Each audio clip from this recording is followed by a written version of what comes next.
As I tell guests when they check in, I hope I look this good if I make it to 127. So initially it was built for the Holloway family, who had a sawmill in La Crosse on the north side.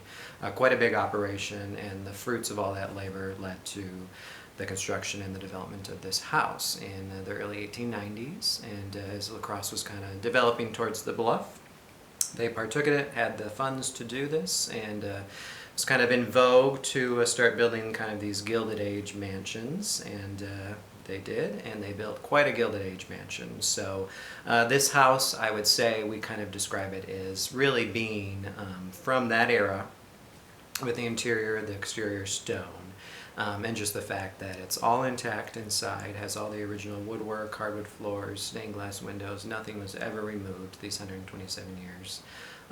And it's a large house, so there are 4 full levels. They're roughly the same square footage, so it is quite a big Gilded Age house. So, and it's just lovely.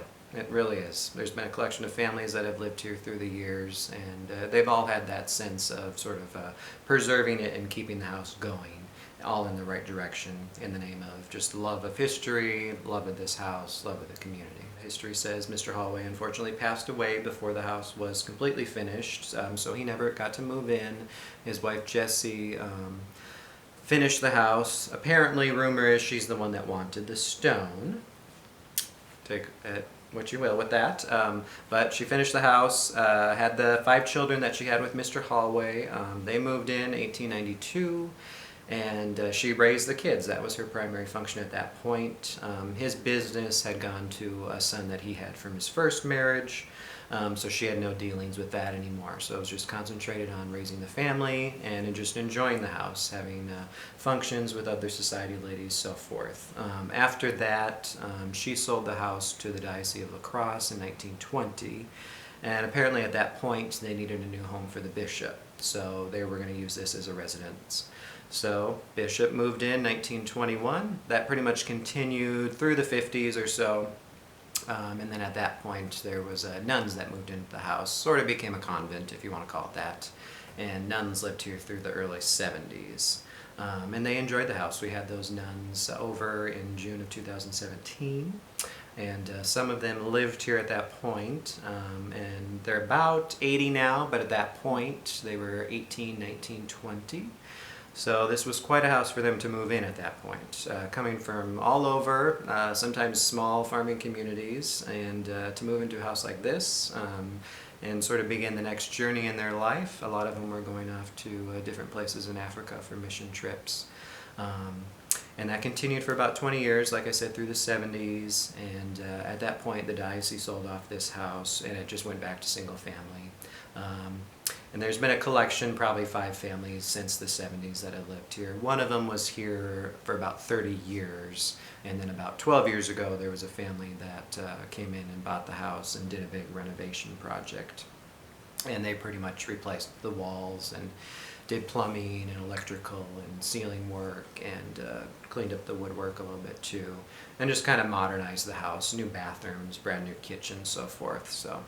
And the house shines. It looks like it did probably in 1892 at this point. So Billy had seen the house on a Facebook page for the Love of Old Homes, and there's similar pages like that. And he had just been scrolling at work, bored like we are at work most days, and just saw that, sent me a link to this house. I responded, great house.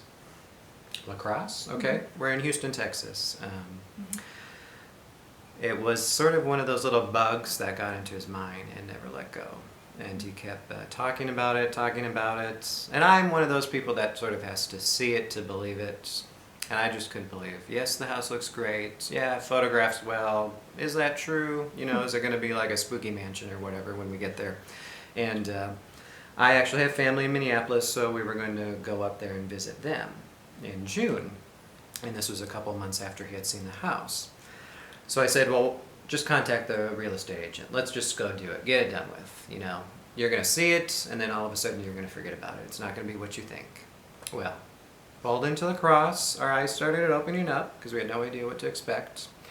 Pulled up to the house. They kind of popped out a little bit, and then much like a cartoon, when we walked into the house, they bugged out. So that's what happened. We did a quick hour tour, sat down with the real estate agent. She asked us if we had questions. We said no.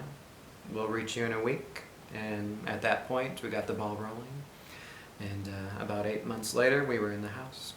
And about a year after we saw the house, initially we opened. So it's this magical place that for 127 years has looked this good, and it's been cared for and loved, and they get all those stories as I'm relaying to you.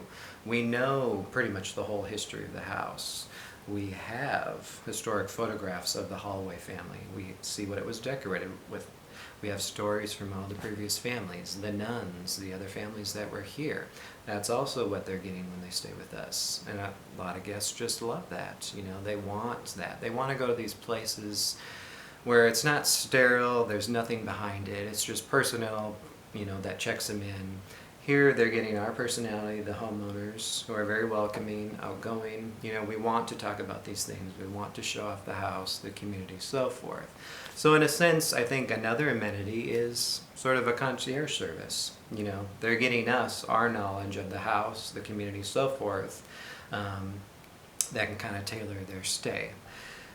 We had received an award, and the award had come from one of the booking agents that we use to reserve rooms. And because we had scored so highly consistently over the past 2 years, that this previous year, 2018, they awarded us one of their best properties as well as one of their most welcoming properties. And that led a little bit further to them contacting some other agencies and media outlets that picked up kind of that award that we had been given, and them nominating us, and then essentially promoting us to sort of their dream home. And we became the dream home, of course, and all these various spots, not necessarily in the Midwest, but in the West Coast and the East Coast, which is great, you know, and that's how we've always envisioned our business too, is all across the country. Yes, bread and butter, of course, is regional, Midwest, but expanding beyond that. There's no reason why not. The castle should be noticed. And since then, we have had guests that have booked rooms from the East Coast and West Coast that are coming this summer. You know, probably to a place, La Crosse, that they've never even heard of. So, which is great. Testament to the house. But at the same time, you know, we'll get them here, but what are we going to tell them? We have to show them La Crosse too. So, and that's the award we won, and we're very pleased that we did. It's quite an achievement. We worked very hard in the past 2 years, so it just speaks to that. So, and we hope we are most welcoming, all those sort of things that B&B owners want to be.